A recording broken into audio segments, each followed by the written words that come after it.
So he say he like to rock, and he say he like to hide. See, he take it all the way to the back of the cage, oh yeah. Hey, what's up, hockey and rock and roll fans, and welcome to the 2021 Rockin' the Rink Tour. This is when we take our show on the road and we visit backyard rinks, outdoor rinks, pond hockey rinks. We talk to the people that built them and the people that play on them. We find out some pros and cons that went into building the rink, maybe some creativity that went into it, and also if there's a little bit of history. And just maybe we might find out why someone is actually crazy enough to stand outside in these frigid temperatures and pour water underground. Today, we're in Webster, New York with Steve Bottoni. Steve, how are you, man? Good, how are you? Good. So Steve, beautiful rink here. Give us a little detail on how, why. Well, this is about the 4th year that we've done it. First few years were kind of trial and error. In the past, we had always had a rink when I was growing up, and we actually did it on a tennis court, so it was real easy. Oh, those are nice, Mike. Yeah, I had a friend that did that. Very nice. That was cut and dry. Just get the hose out, and it was good. This one, our biggest obstacle was finding the most level ground that we could for the size that we could.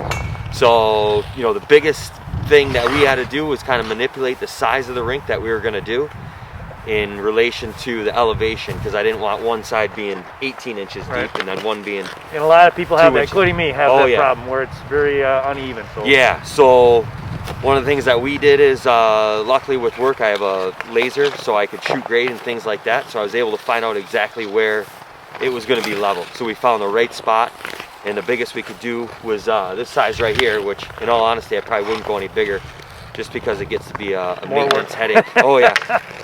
So yeah, all we did was, it's right on the grass, and then I have 12-inch boards, and then a liner that we bought. Put the liner down and flood it, and that's pretty much it for this. It's pretty easy. I like to keep it relatively low because the kids are younger. How thick is the ice? The ice is probably about 6 inches, so that's my total water depth. So at times it's only a couple inches, but sure. So that's what I shoot for, just to get 6. If I can get 6, I'm good. And then having it be shorter with no walls, no boards, the kids are able to shovel it by themselves, so I don't have to do it. Just because they're so young, they wouldn't be able to get it over the boards. Now, you waited a little bit longer to build yours this year. Is that kind of I know here in New York, it's kind of a crapshoot on when to start putting your rink down now. Was there any science behind that, or was it just guess? Not really. I was kind of looking at the weather. Start to finish, as far as assembling it and getting it flooded, is only, for me, getting it up there. The boards are easy to do. That's about an hour. The liner is about an hour. And I just let the hose on. So I have a little bit of leeway. So I kind of looked at the weather. And when I saw decent temperatures, just got it in. Hasn't been the best year. It's been an okay year for us over here. One of the things that I fight with is that in this location, right where I have it in the yard, there's no trees. So the sun, it kind of wreaks havoc on it, especially if I get an inch or two of snow.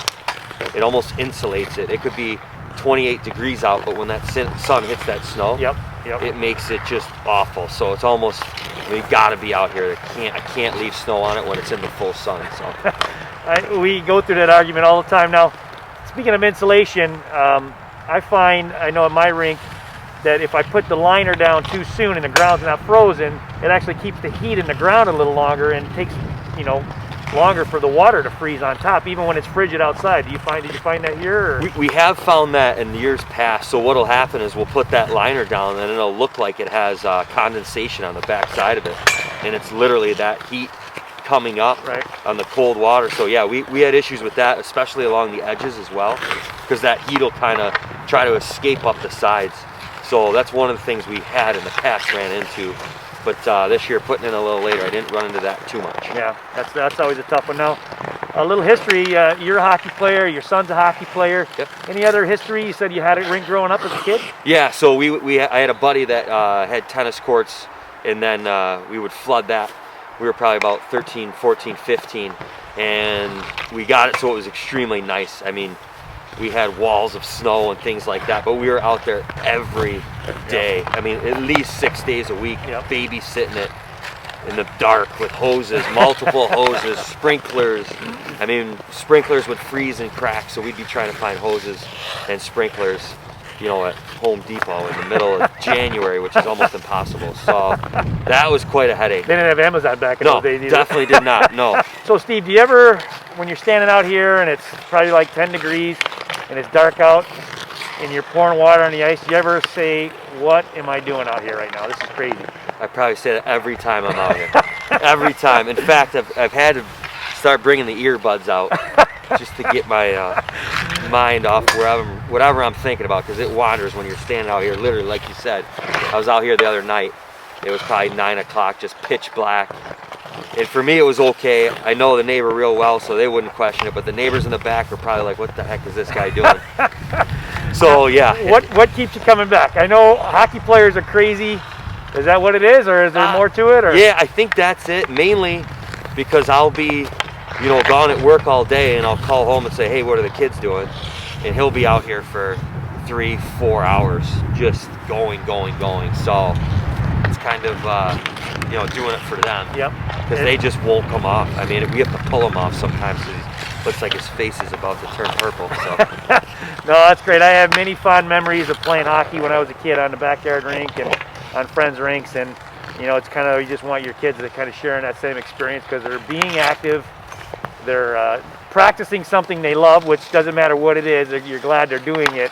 And lots of times they're doing it with friends. So, absolutely. Hey, that's awesome. Thanks, Steve, so much for joining us on the Rockin Rink 2021 tour. Thank you. We're going to jump on the ice and do a couple lessons here. Perfect. Thanks, Dave.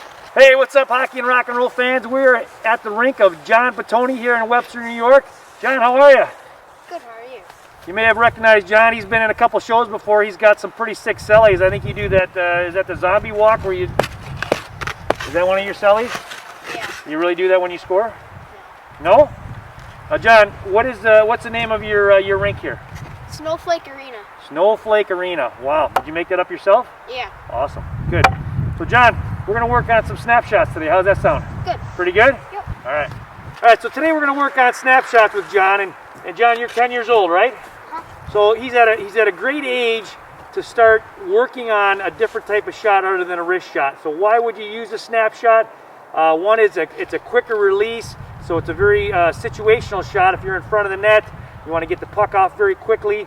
That's the type of shot you want to use when you're in a scoring area, where sometimes the wrist shot may take a little bit longer to get off your stick.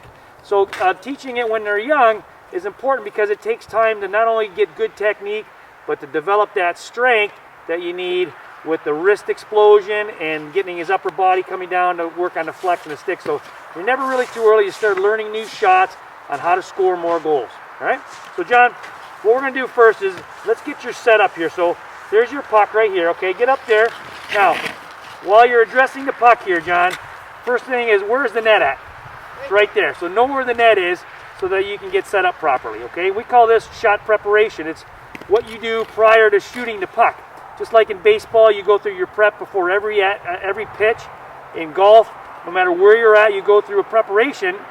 In hockey, you don't have the luxury of 2 or 3 minutes to go through that, but while you're practicing, you do. So the better you can get your preparation and your technique, the more likely you're going to get a quality shot in a game. So we're going to take maybe a couple seconds here to get his preparation down, and as he gets better at it, that 4 seconds will go down to 3 seconds, then 2 seconds. Eventually, John will be able to take a quality shot in a half a second, just like in a game, okay? So now you know where the net is, John. You got your feet set up here, all right? You got your grip, nice wide grip so that he's strong.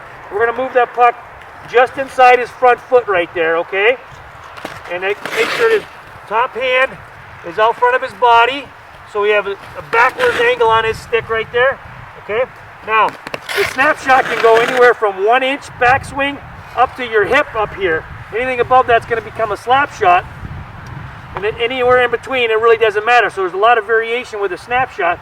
For today, we're going to start out about maybe 6 to 10 inches back, John, okay? We're going to come up in the air, come up, yep. Because what we want to do is we want to come down into the puck.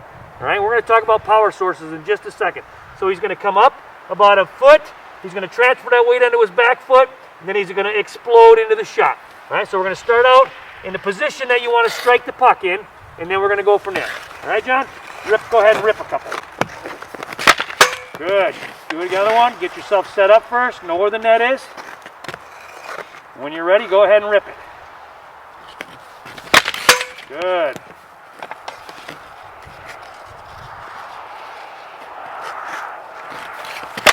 Good. So notice where the puck is, right in the middle of his stick here. That's going to make sure that he's not shooting off his toe, okay? If he starts, you see a lot of people start their snapshots or slap shots, they start back here, and it's going to be very random where they're striking the puck. So again, just like golf, we want to practice hitting that right in the sweet spot as much as possible. So, John's power sources are going to be his legs. So he's got a good hockey position right here, and he's going to be driving from the back foot to the front foot, right to the net. Okay, that's power source number one. Power source number two is John is going to have the puck nice and close to his body, so his upper body is coming down right through this arm, and he's going to flex that stick as he's striking the puck. That's power source number two. Power source number three are going to be John's wrists. As he comes backwards with his puck here, his wrists are cocked backwards, and then as he comes forward, he explodes, snaps those wrists, and then you can also see the push and pull of these hands. This hand's going to pull, this hand's going to push, kind of like a teeter-totter, all while he's snapping. So we have a downward motion, a forward motion, a push and pull, and a snap, all coming together at that puck. Okay? Go ahead and rip a couple more, John. Good.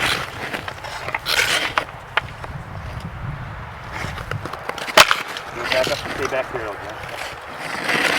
So again, no matter how far his backswing comes back, we want to make sure that his stick accelerates through the puck. All right?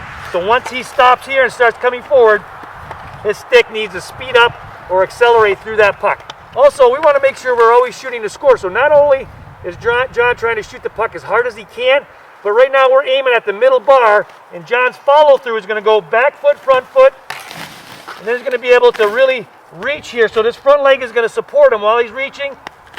The toe of his stick will be pointing right at the middle bar, okay? That way, we're always shooting the puck as hard as we can and as accurate as we can. It's good to score by accident. It's better to score on purpose. So we want to really direct that puck as much as possible, all right? All right, John, let's rip some here. Get mad. I know you can't see your face, but he's going to put on his angry face right now and get mad at this puck. Good. That's a goal in any league right there.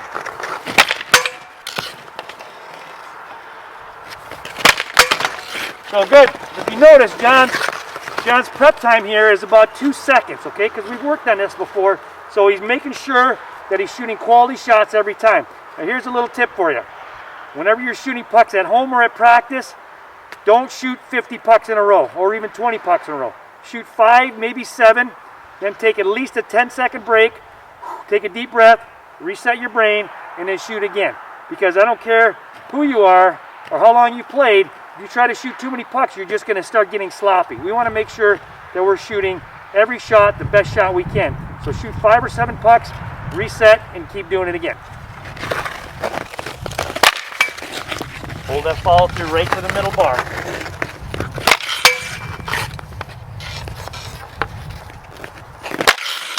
Good. Notice too, when John pulls his puck off, he just puts it right where he wants it. All right? Too many kids pull the puck off and they want to stick handle 2 or 3 times there. And all that's doing is complicating things. Keep it simple, get the puck where you want it, and rip it.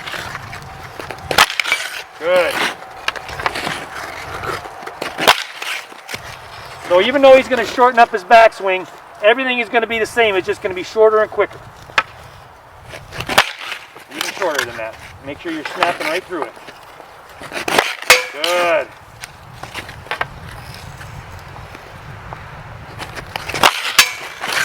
Keep going. The key here is because he's not taking a big backswing is you really want to use a lot of snap, and that's going to make that puck jump off your stick. In a slap shot or a wrist shot, you're going to have more backswing, which takes a little time, but also gives a little more energy coming forward. Like I said, the key to this shot is getting it off quickly. So he's going to add a lot of power down into his stick, and he's going to use his wrist. Good one.